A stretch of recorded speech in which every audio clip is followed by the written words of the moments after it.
Well, hello and welcome to the Creative Writing Life podcast. I'm Paul Zeidman, your congenial host, and I'm quite happy today to be talking to my guest. I love this bio that they sent.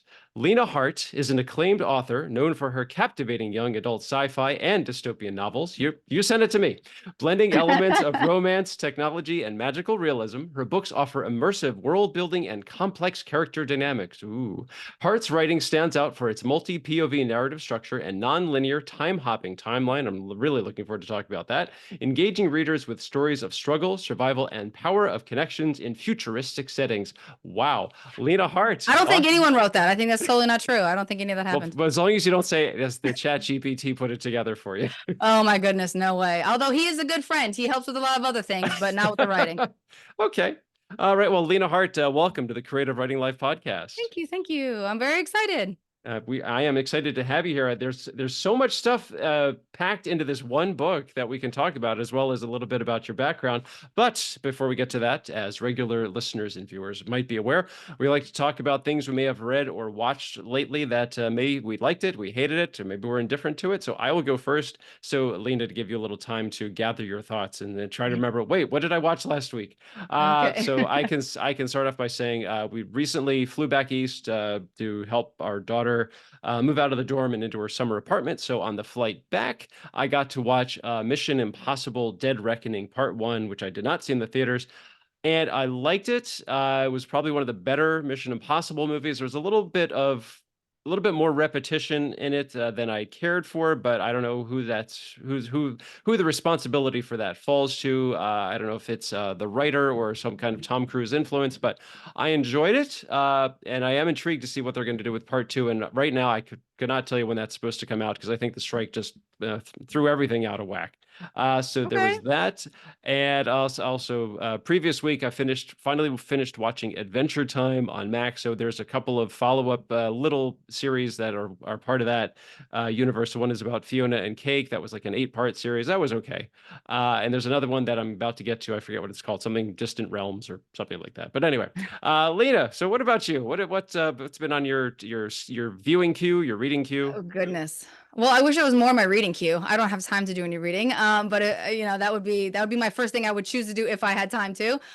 So usually it's when the kids are in bed, we could watch movies or television shows. So I think the most recent one that I watched that I really loved was Three Body Problem. That was on Netflix. It was immediately it just ran with sci-fi and twisty turny, and it was really, really good. I was actually really sad when it was only 8 episodes, and now you just sit here and wait and wait. And I don't usually binge watch things. I'm usually like, no, we'll watch one. We can watch another episodes later. And like the family, they're like, no, we want to keep going. My husband's like, no, let's watch another one. I want to wait. But I kind of binge watch this one a little bit and kind of like 3-4 episodes at a time. It was really very good. It was very, very good. I was very, very impressed by their twists and turns, and it was really good. Did you watch it like on the sly and then go back and watch it with your family just so that you could satisfy that craving? Oh goodness. No, we just kind of put all the laundry out and folded and watched it until like 3 o'clock in the morning. And Oh, like man. that was straight through. Okay. Well, yeah, I have heard a lot of good things about that. I know that's based on a book. Yeah, And I actually that's looked all it I up. know Yeah. about it. Yeah, I didn't know it was based on a book. I was like, that's even better because the book is probably better than the show. And that's saying something because the show is really good. So now I'm gonna have to check it out. And it also sounds like it's really kind of in your wheelhouse, so to speak, as a writer. That Yeah. you said it's sci-fi, but it's more than just that. There's also a lot of the human element and also the human experience aspect to it, and also it's just I don't know much about that series, but I mean I know isn't it like kind of like an end of the world type, like that dystopian A little bit. aspect? I'm not gonna say anything else because I don't want to spell nothing. But yeah, it's a little. It has a little bit of that like world indie kind of feel vibe that comes through to it. Yeah, Sure, definitely. sure. All right. Okay. Well, let's talk about Lina Hart, the writer. So, Lina, so what is a bit about of your background? Like, were you a big reader and writer as a kid, or did you kind of like you were young and like, oh, I don't want to read that. Reading's boring. And then you just kind of developed a love for it later, and the same thing with writing, or were you just kind of like from the get-go, you're like, oh, I'm just going to read every book I can find, and I just can't stop writing. Yeah, basically that one. My dad used to read me and my sister stories when we were small. That's how everything went. He would read us stories every single night, and then I got old enough to read, and reading very quickly became my favorite thing. And I just disappeared into books. That was my favorite thing to do. You know, you don't want to, especially when you're a teenager, like, you don't want to be around these people. You know, you just want to go inside of your book and disappear. So that's what I would do. And then when I was in the beginning of high school, I realized that I could actually write, that I can actually do more than just like the journal writing and the personal things. Like I could actually write and create something that didn't exist. And that was literally a whole other world for me. So then I started writing, and that was just kind of a hobby, even though it was always something that I said, I want to be a writer when I grow up. Like that's what I want to do. And everybody knows it. Everyone always heard me say that, but it was never something that, you know, in my mind, you can be an author if someone decides to traditionally publish you.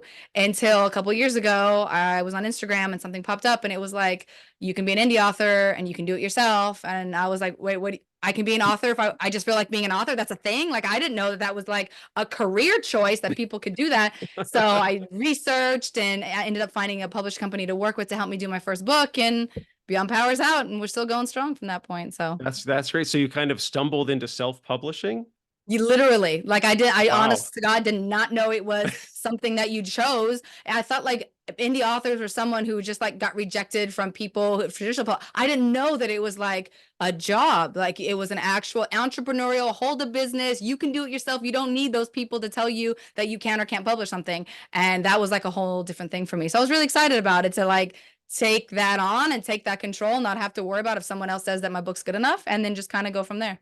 Oh, that's fantastic. So, Yeah. getting back to your formative years, so what were some of the books, or I guess series, or even the authors that really had a big influence on you as a writer? No, you know, it's funny because I actually don't read what I write. I don't read sci-fi. Stephen King, he was Mm. the love. He was the man. He was everything. My dad got me a Stephen King series, like subscription, and every month a new book came in, and that's what I read. There are definitely elements of the way that he writes that I have actually in my books. One of my favorite things is crisscross chapters, which is you could get one chapter or scene from one person's perspective, and then another chapter be from someone else's.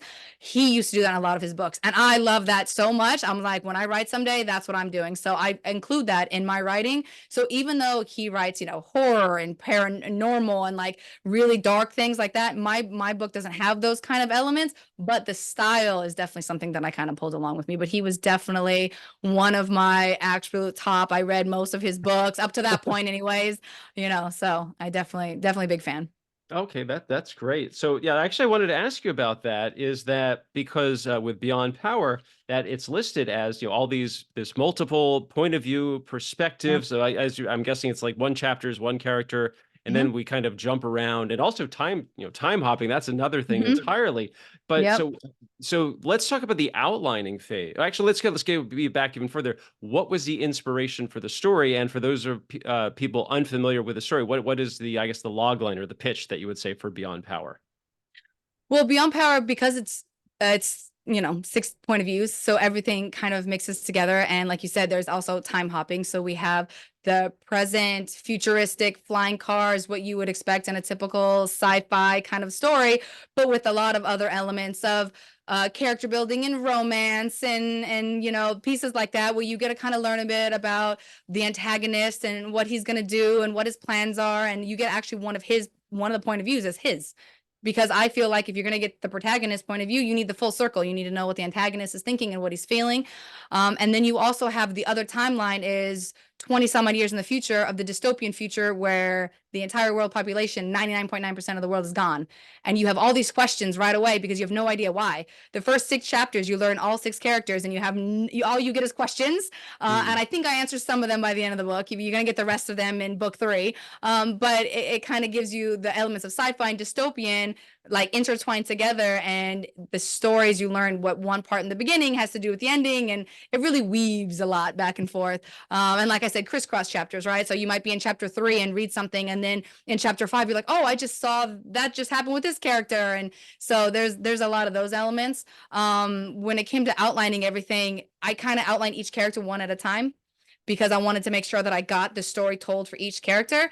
And then after that was all laid out, then I kind of like a deck of cards, I kind of folded them all together Mhm. and just made sure that I didn't spoil anything before it was time to spoil anything, before I can really like share the info. So once that was all laid out, then it was just chapter one, chapter two, chapter three, and kind of writing that way. And I mean, I think it kind of came out pretty well. I think it came together in the end. Yeah, actually that was one of my questions that I had, that with a especially a multi POV perspective and telling the story, like when you were outlining it, did you have to, you said you did you write one character like their whole story first, or did you said you have six characters. Do you, Right. okay, here's like the first couple of scenes, the first couple of scenarios for character A. Okay, now I'm gonna move on to character B, and then like, oh wait, Mm-hmm. here's another idea for character A. Was it a lot of Mm-hmm. jumping around, or was it just like, okay, I'm gonna write character A, then character B, and then as you said, deck of cards, I'm gonna start interconnecting them and find the points where, okay, this one can intersect here. Was that kind of your process? It was kind of a little bit of both, because I know my main character, her name is Angelia, and I know, I want everyone to learn about the protagonist before they fall in love, because there's always that romance element, right? I want you to know them as who they are before they're part of a couple, like before they fall in love with someone. I want you to know them and learn them and know where they come from and a bit of their background, and then follow their relationship as they become something. And then when they do become something, you have all this other information to go. It's the same thing with the antagonist. I don't want you to just say, oh, that's the bad guy. Oh, okay, cool. He's a bad guy because he's a bad guy. He wants to kill people. Okay, why? You don't always get the why. So I wanted you to know. I want you. So everything's written first person. So all six characters, you are in their heads. You knowing how they're thinking, how they're feeling, how they're reacting to things. And I like the crisscross chapters because then you really get to see the elements of different characters from their minds in a moment that's happening at the exact same time, which I don't think you always get that. Stephen King did a lot of third person, but I'm like, no, I'm inside in the brain. I want you like full front with everything. So writing from one character, I just knew like, Angelia, I want you to know this about her, and this is where she's going to end up. And I would fill in all the pieces. So when it came to her and her counterpart, which is Ryland, his pieces, I would kind of have to go back and forth a little bit to make sure that they melded well with her parts. But when it came to, let's say, Marina, she's the one that's who's in the future, the dystopian future. She was completely her own timeline. She has nothing to do, at least not yet-ish, to do but the other characters in that timeline. So I wrote that one completely separate. And the same thing with the antagonist. Really nothing to do with my protagonist until they kind of weave in a little bit in the middle and then later on. So really all the characters come together, like half of them come together a lot in book one, but like book three, they're gonna be thrown together. So that's gonna be that's gonna be a very different. And that's gonna hop even more, I think. But it's okay. We're gonna get it together. It's gonna be good. Okay, so I want to ask you kind of about your outlining process. Okay, you've got the different storylines for these characters. What if you get an idea for character A, then all of a sudden that kind of like negates something that everything that came after, or oh my gosh, this is going to have such a drastic effect on character D that you have to Right. go back and like throw everything away and start over? I mean, did you go through Yeah. any of that, or was everything pretty well established as you were working your way through? I think most of it was pretty well established. I think there was only one part that I tell people, like there's a character that we lose, and we weren't supposed to lose that character until the third book. I was not planning on it. I was just writing, and that is what happened. And I was like, okay, well, first of all, that was great. It turned out great. Second of all, that was not what was supposed to happen. So the good news is that didn't have any repercussions until the third book. So I'm able to change it because we weren't there yet. But basically everything kind of followed what I put in there, except little elements here and there. But for the most part, the characters listened to me and they followed along and they listened to the rules, except for that particular point, which was a rather big one. But I think in the end, it added a lot more, that it happened completely naturally in the moment as it came out. So it kind of worked out. But for the most part, it kind of went through. Okay, so you just said something that really struck a chord for me. I've heard this so many other times, is that some writers, they know what the story is going to be and they adhere to that, and others kind of take the approach of, well, I'm just going to let the characters tell me what to do. And Mm-hmm. so was it a little of both for you? Because it sounds like you were organizing all of these different storylines, but you also just said that it's almost like the characters decided what Mm-hmm. was going to happen. I think the characters always decide what's going to happen. I think that's for me when I outline, I don't outline like very precise. I'll write maybe 2 or 3 pages summary. Like she's gonna walk in here and she's gonna meet him and they're gonna talk about robots and it's gonna be a sarcastic conversation. And that'll be like the top of it. And then I write the chapter and then I actually physically write the little pieces and the little elements. So I was actually just talking about how my character didn't have freckles until she looked in the mirror and I'm like, you know what? She has freckles. That happened right then. I didn't decide she had freckles before. I didn't have that written on a list. The sarcastic conversation, I'm not thinking about like what quip or what joke that one of them's going to say, but as it comes out naturally through their own conversation, they're having the conversation. I'm just dictating it down on a piece of paper. So I'll keep the big elements, like those big elements, like I need it to go from here to here. But then the pieces in the middle, that's all the characters. It's whatever they want to do and how they communicate to each other, because I like that all characters have their own voice. And if the author does the job, then every character has a very distinct voice and you can't mix it with another. So you just let them tell you what they want to say and then you just kind of let it go and hopefully it works out.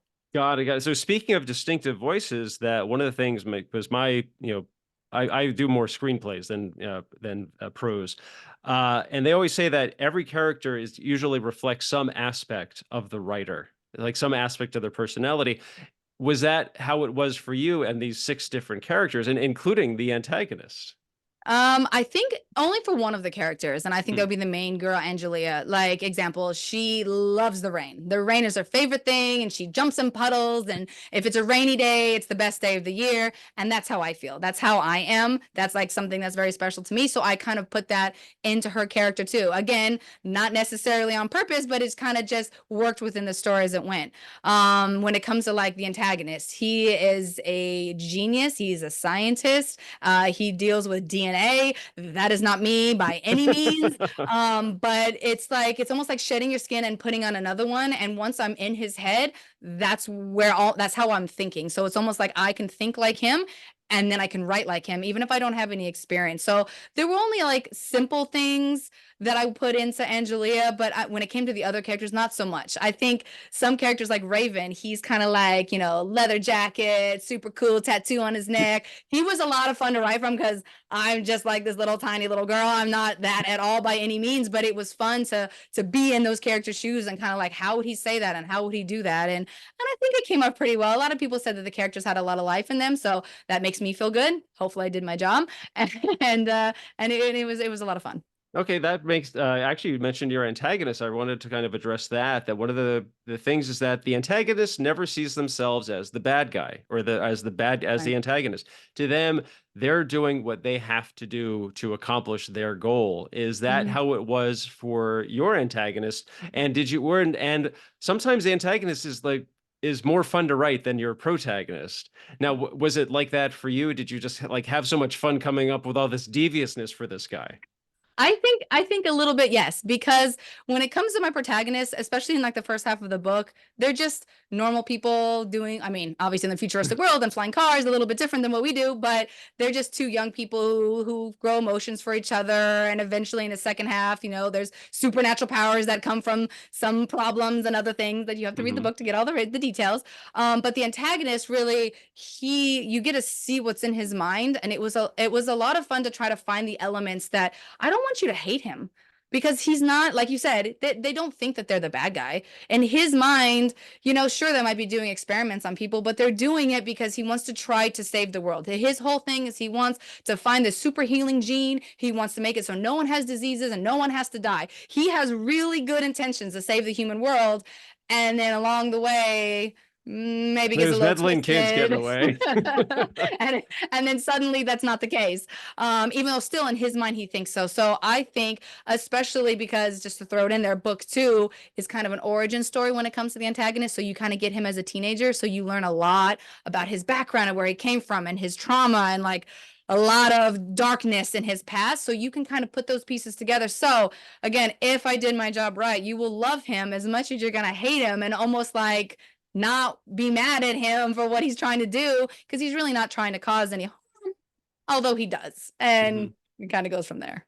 When you were putting book 1 together, Did you have an idea of what his backstory and a little more about him was going to be like? And I guess, was that your intention after you finished book one? Okay, book two is going to be this great opportunity to delve further into my antagonist and explore why he does the things he does, and why you should see, like, from his point of view, he's not such a bad guy, but from everybody else's, oh my God, what a Yeah, what is he bastard. doing? Actually, no. I actually finished book two completely done, sent it for copy editing, and then after I sent it for copy editing, this entire idea came into my head that what, like you said, a great opportunity to give more information about the antagonist. And that was it. The whole story just tumbled out from that point. And I actually added a whole, I think it was it went from being a novella to being a novel, because now I had to write this entire timeline. So we kind of had to put copy editing on hold while I went in there and rewrote this entire part. But I really feel like it added a lot, because the original title was Beyond Ruin. Now it's Beyond Ruin Origins, because it Mm. has that origin element. And I feel like it's funny because I talk to my teenagers and they're like, "Oh, there's the origin story of the bad guy," and I'm like, you know what? We need that. Like, if we're really going to get the whole story of the bad guy, then I feel like that was a good place to put it. So considering book two is a prequel, I figured it kind of worked really well together. Okay, real quick question. So a lot of the material that was originally in book two, were you able to at least hold on to it and salvage bits and pieces, cherry pick from it as you went along, I guess, for the revised book two, and also maybe incorporate some of it into book three? Yeah, I actually was. I actually didn't change anything of the original. The Hmm. only thing, actually, that's not true. I think maybe there were a few pieces of conversation that were added just to be able to connect the two, because they're basically two different parts of society in two different parts of the world. But I made the antagonist the reason for something that they have to do that was already there. So basically, he became the reason. So instead of not having a reason before and it was just something that happened, he became the reason. And then that kind of added a little bit of a connection story between them. Even though the main three characters never meet each other, the character and the storyline still weaves together between the three of them, even though they never actually meet. It's really just the actions of one cause the actions of the other. And it actually worked out pretty good, I think, actually. So Oh, we'll see what happens. that's fantastic. One of the other things I wanted to ask you about, that this is classified as a young adult story. Yes. So I've always been fascinated by adult writers who can write young adult fiction, because how do you know, I guess, how young to skew it, how old to Right. skew it? Where do you find that beautiful sweet spot? And I guess you have teenagers, so were you able to bounce ideas off of them, kind of say, does this seem realistic? Is this something someone that age would say? Or were reactions, oh mom, you don't know what you're talking about, oh my God, that's so wrong, and oh no, no, the guy would definitely do it this way, that sort of stuff. There were definitely some times that, especially when it came to the romance, I would ask the teenage daughter, would this be a thing like that? Would that work? But it's funny because you talk about that they always joke about how all these dystopian and they're all 18 years old and they gotta save the world, and I'm like, yeah, Marina's 18 years old and she has to save the world. That's actually exactly what happened, and it's just that's just the way that the story goes. So I mean, there are definitely some spice in there, and I was actually is that okay for it being a young adult series? But what's interesting is young adults aren't the only one reading young adults. Adults are reading the young Hmm. adults. So really, I write it exactly how it comes out. I give it to my editors and I'm like, you tell me, is this good? And they're like, yeah, it fits in line. But I did like bouncing ideas off the whole family, everybody for a different reason. My teenage son actually gave me the ending to my series. I Oh say wow. nothing, but he gave me the ending to literally the last scene. I was like, that was genius. That's exactly what's happening. So he's very excited because he gets to have that piece in there. Not written yet, but we're gonna get there. But yes, if when you're writing a book, having the teenagers, having my husband, having the family to bounce ideas, how does this sound? And sometimes it was like, that's not, might not work, or what about this? And that always just helps me because you never know what idea is gonna take off and go in another Sure. direction. So I think it worked out, and it does help to have that feedback of your copy editor, whoever it is, Hmm. to know your genre, because you don't want a copy editor that just that copy edits everything. They specifically do good in the young adult section. So that really helped me because then they can kind of guide me in the right direction to make sure there's anything that I need to change, anything I need to add or adjust. But thankfully, everything was pretty okay. So it didn't take too much Okay, adjusting. so did you ever get feedback that would say, okay, this skews too young, like, this is something like a preteen or a tween would say, or something like, okay, you're pushing the romance is getting a little too tawdry here. You need to dial it back a little bit. Did you ever get feedback like that? I think it was only sometimes in the conversation in the very early stages with the antagonist because he is like this genius and like a scientist, and I think there were only a couple of points where they're like, I don't know if he would really say that, like really think about like in his mind would he actually express himself like that. And Hmm. most of the time she was right, like no, I don't think that would happen, because they're usually pretty, I was pretty good about keeping the characters exactly like who they were as they went. The only problem is like when you're dealing with high emotions, you have to find the way to express that. So yeah, he's a genius, and yeah, he's kind of a mad scientist, and he deals with genes, but like he thinks that he's failing and he's going to react in an emotional way. And so you have to kind of find that balance between what he would be doing and what you think he might be doing, and like kind of make it work really realistically. I think a lot of that happens in book 3 actually with him. So I'm actually really excited about that because that was a lot of fun to write. But yeah, I think there were like little pieces and elements that needed adjusting, which is like I said, which is good to have a copy editor who knows like the young adult area, so they know what they're kind of saying about that. Okay, so this is kind of like a question a lot of writers get. So where did the idea come from? So I mean, when you started it, did you think, okay, I'm gonna eventually write this 3 book series, or did you just say, I have an idea for a story, and this is how I want to present it, and these are my influences, and I think I can kind of work with that and make it my own? Did you start it and just think this is what I want it to be, or did you have to really workshop it, so to speak? Kind of like, oh, I really like, I want to write a YA dystopian thing. Oh, but now I'm going to throw in some sci-fi and I'm going to throw in some Right. supernatural elements. Did it start out fully formed, or did it really take some time for you to develop what the story was going to be? I think it took some time. My original, I have this storyline that has been in my head since I was like a teenager, and I didn't want my first series being a brand new baby author to be that, because I'm like, what if I fail? What if it doesn't do well? It's gonna break my heart. I'm never gonna write again. So I wanted to gain experience in the industry of being an indie author in this genre, and I was like, let me just write something that I know. So I'm like, we're gonna put that to the side. We're gonna come back to you in a couple of years. We're just gonna get some other books out. I said, we're going to start on Earth so we don't have to world build. We're just going to be in a place that you know. And I wanted to make it really like easy and simple. And then I just couldn't quite get away from the sci-fi elements. I just kept pulling more in. And I was like, okay, fine. Okay, we're going to do the sci-fi. Fine, we're going to do sci-fi. That's not what I was trying to do, but okay. And then it just kept going and progressing. And then I brought in the supernatural elements that are still rooted and based in science because it's about twisting the genes within us. So it's not, not something that would be too unrealistic. So it's like There are no magic realistic. wands. Yeah, no magic wands, although that's cool too. I love all that. And then let's be clear, all that's amazing, but that's not where I wanted it to go. But ultimately, even though I wanted it to be like almost like a contemporary like story on Earth, it turned into a sci-fi dystopian romance. And I couldn't help it because the characters tell me what they want to do, and that's what they wanted to do, and that's where we were going. So little bits at a time kind of came out. It was going to be one book, and then it was going to be 2. It was a duology for at least 6 months. That was it. That's all it Hmm. was going to be. And then I just had these ideas for these characters in book 3. And I was like, you know what? It would be great if we had some backstory. And then book 2 became, I'm like, a novella. We're just going to put a novella in the middle. We're going to have book 1, book 2, and a novella in the middle. And then the novella became a novel. And now it's an origin story because the characters tell you what they want you to do. And then you just kind of go with it. So it took time. But I think from start to finish, in terms of like the concept period, I think it was only like 2 months, and then it took me about a month and a half to write because I was under a deadline, so I was trying to like Wow. really like meet it. And so 120,000 words in like a 2 month period, and I think it came out pretty good. I like it. I'm biased, I don't know, but Sure. it was good.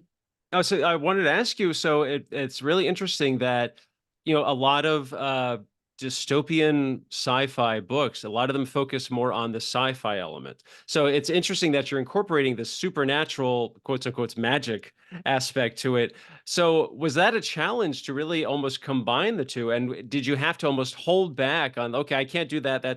There's too much D&D making an influence onto this story. I have to keep it more, sci-fi. And I guess it sounds more hard sci-fi rather than soft and fantasy sci-fi. Right. I think it was kind of a little bit of both at first. It was more like I needed to really decide how much magic magic I wanted to put into it. Sure. But what I knew I wanted to do is I wanted to make sure that it connected to something real. So the antagonist is trying to find the super healing gene, and he accidentally wakes up the supernatural gene that some people have. Everyone doesn't have it. So I wanted it to make sense, be something real. And even when the conversations in science are happening, I looked up real, honest science. Even if it was a theory, it was something that was based on something real, and then I would can kind of combine it. So yeah, there's people in there that are like, using their hand and putting fireballs and everything, but where it came from was rooted in something that could be as realistic as possible. I'm a big Trekkie, so everything in Star Trek was pretty realistic and came from something, even though like a warp bubble, warp signature, all that stuff is not real, but it seemed really like tangible. So that's what I kind of wanted it to be. I didn't want so much fantasy, but I wanted something that was based in science. And I even had a few readers when they read it, they were like, I really appreciated the fact that you tried to keep the science and not so much like science fiction, even though it is, but not so much magic. I just wanted to have a reason why it was there and not just make it a thing, just like the antagonist. I didn't want him to just be the bad guy. I wanted to have a reason behind his madness. So that's kind of how that worked together. Okay, yeah, let's talk about reader reactions for it. So what is so okay, so book one has already come out, Mm-hmm. and I'm seeing the sign behind you for the people who are just listening that says book two and book three coming later this year. So when did book one come out, and what were the responses to it? It came out May of last year, and I had a lot of really good feedback. One on the characters. Everyone said that they loved that the characters, they felt real to them. I think that Hmm. was one of the main things that a lot of people said. Like the characters felt real, and when they read one character, they were really like in there, they were with them, they felt what they were feeling, and that made me feel really good because it's three boys and three girls, and they're all different age ranges and different backgrounds and complete. So that made me feel really good that I was able to make them all real to the people that are reading them. So that was a really good positive thing. On the other side, not necessarily a negative thing, but one of the big pieces of feedback was it is time hopping, and it is like a deck of cards, it's shuffled together. So sometimes people would have a hard time understanding where one piece would fit.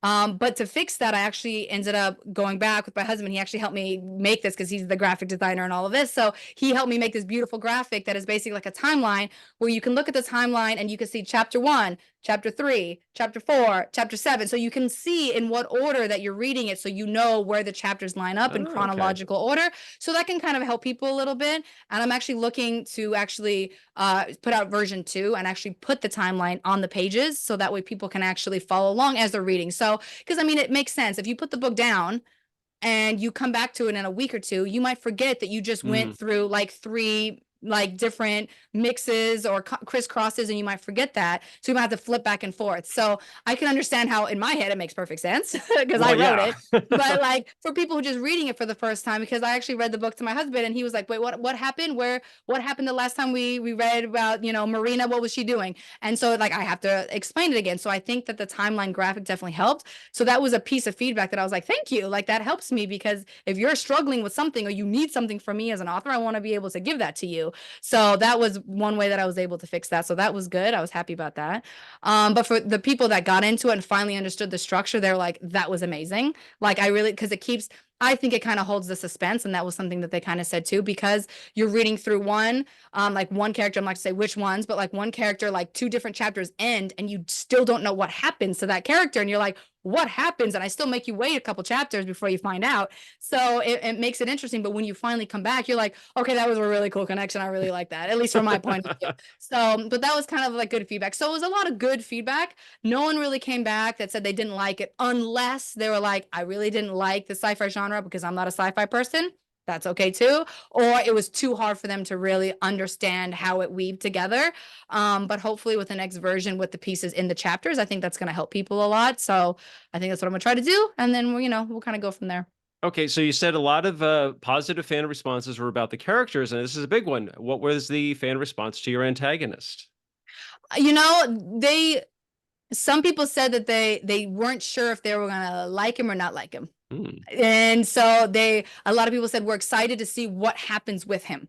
Because in the first book, a lot of things change and he has some breakthroughs. I mean, even when he had a breakthrough, I'm crying, even though I know what he's going to do later. I'm still crying and I'm happy for him. So people seem to really like him and like that they got to learn about him. And they're like, I'm interested to see what happens next. That was a lot because book one does not end on any kind of normal ending. It is a cliffhanger. So people are like, well, you can't do that to me. I'm excited to see what happens next. So that's going to be good. And I promise everybody they will get answers to all their questions in book three and even more. So it'll be fine. I promise. Just stick with me. But I think it was good. So everything was good about it. No one was like, oh my God, I hate him. Some people are like, I kind of scared because I'm not sure if I'm gonna hate him later. Right now I like him. Can we just keep him like this? So it was positive. It was good. They were like kind of here, kind of figuring out what's gonna happen. It's almost like I'm waiting for the mic to drop. Like, Hmm. what are you gonna do? When are you gonna rip our hearts out? What's gonna happen? So we'll see what happens. I guess Well, you guys yeah, will I was find going to out. say it sounds like book one, there's a lot of setup, and Yeah. maybe I guess in for books two and three, that's where the payoffs Yep. come about.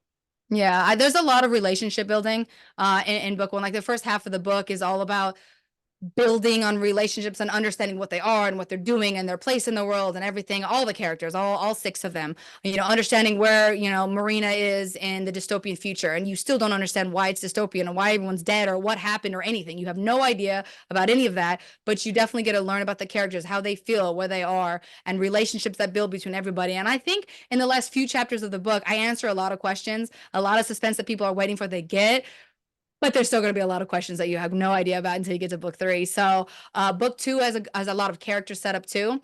And you also get introduced with, another romance because you got to have that in there because one, I feel like romance is needed, not just because people like to read it, but because that's what life is. It exists. Hmm. It's there. It's not, just glossing over it. It doesn't mean that you have to make it super graphic or super detailed. You can make it however you want, but I just feel like that element exists. And so it has to be there. And I kind of like focusing on, I'm a kind of a hopeless romantic myself. So I kind of want that element to be inside of my book to begin with. That was kind of where all the outlining started. Two people are going to fall in love. Start with that and go from there. And that was it. And then everything else just kind of branched and pulled everything else together. So hopefully by the time we get to book three, all the characters are going to be together in multiple different ways. I'm not even sure how many crisscrosses we're going to have in book three, but I'll make a really nice graphic for that one too. And everything should be everything should be fine. Everything should be fine. Well, I was going to say one of the things we talked about early on was about the whole time hopping aspect, and you kind of covered that. It's that I guess when I immediately think that, I always think like time travel, but in this case, it's more just like you have all of these different stories taking place at different times. So as I think we kind of touched on this briefly, but I'm hoping you can talk about it a little more. Is that was it hard to keep track of things?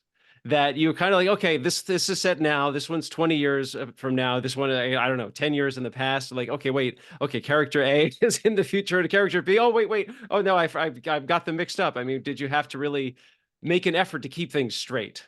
I think I didn't because I did each character one at a time. So I Okay. kind of knew what they were doing and where they're going.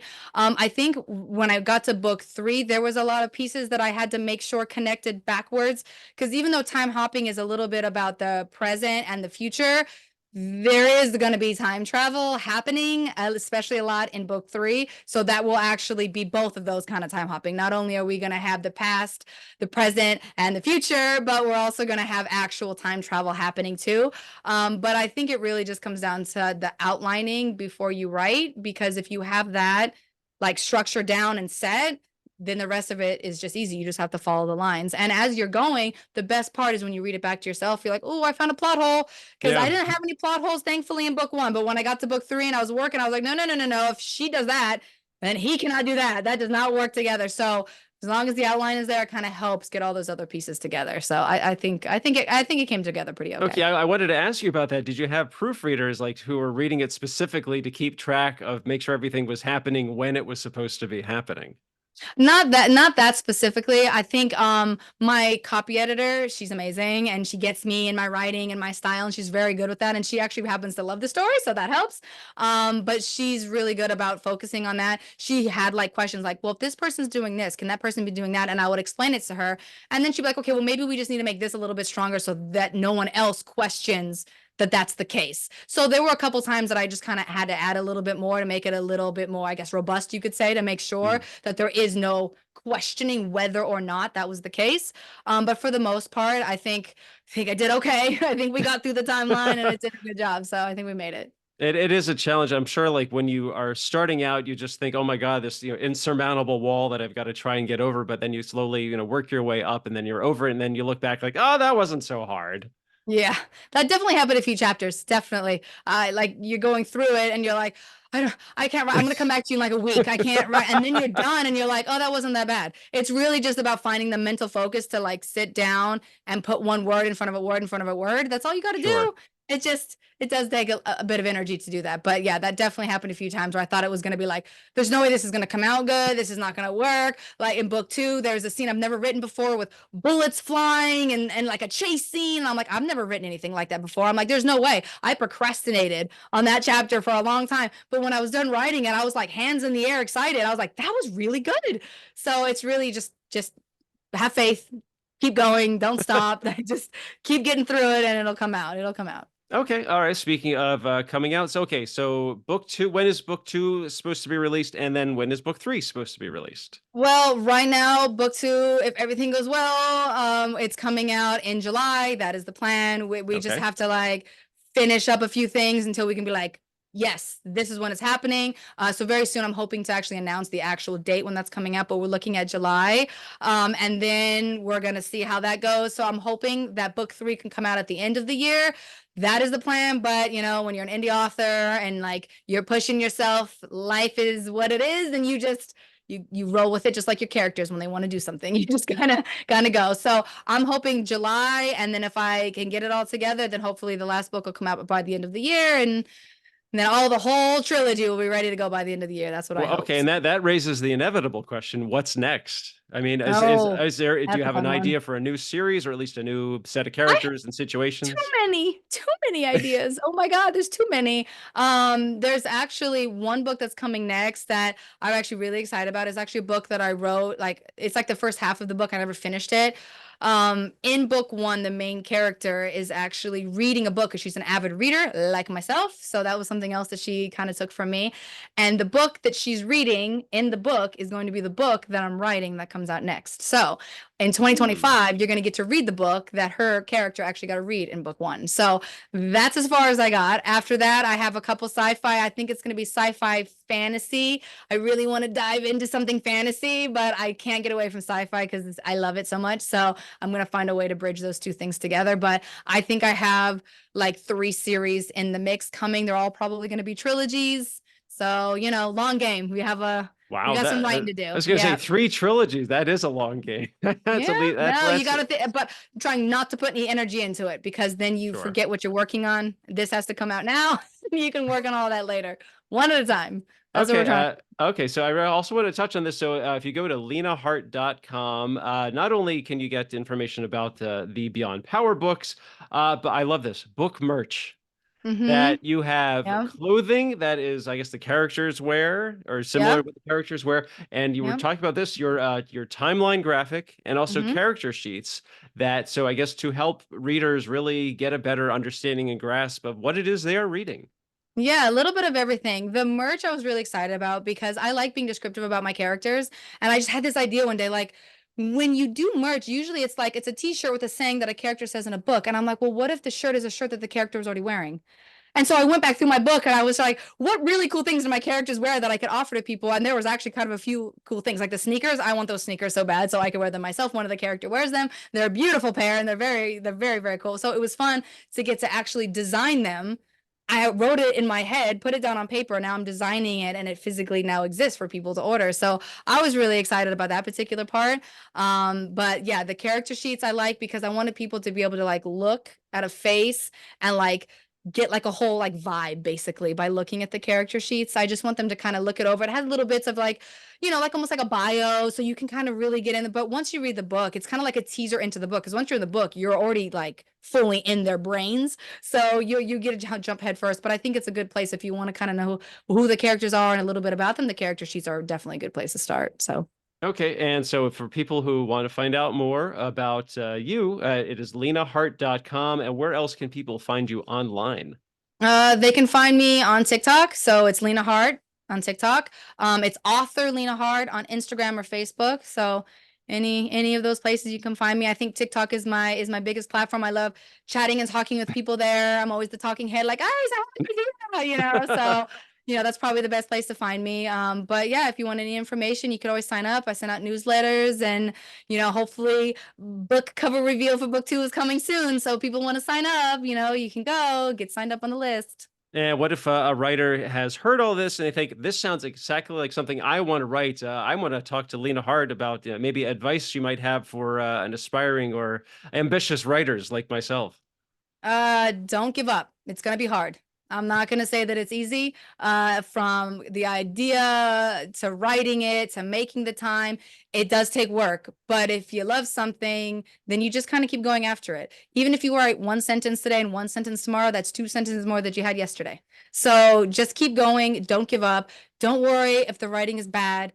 Mine is bad too. It's called copy editing. Okay, it's all right. The first draft does not need to be pretty. All you need to do is put your beautiful idea down, and then everything else, the magic all happens after that. So, writing is a beautiful thing, but Stephen King used to say editing is divine, because that was the part where all the magic really came back together. So just don't give up. Don't say like, oh, this is terrible. And no, just keep going and don't give up. That's it. That would be my biggest piece of advice for everybody. I was going to say sage words to definitely live by if you are a writer. Lina Hart, this has been such a great conversation. Thank you for joining us You. today. Yeah, absolutely. Thank you so much. My pleasure. Okay, as we said, her website is linahart.com, and she's got a few other social media platforms, but go to linahart.com. That's where you can get all the information. The book is Beyond Power, book 1, with books 2 and 3 coming out later this year. Thank you again, Lina. This has been great. I am Thank Paul you. Zeidman. Great. I'm Paul Zeidman. You can check out my screenwriting blog, Maximum Z, at maximumz.blog. I'm still on Twitter because I'm not calling it the other thing, at maximum_Z. I'm also on Instagram at Pez Screenwriting. And feel free to follow the Twitter account for this show at Podcast CWL, of course, for Creative Writing Life. She's Lina. I'm Paul. This has been the Creative Writing Life podcast. Thanks for listening. Stay safe, stay healthy. Most importantly, go write something.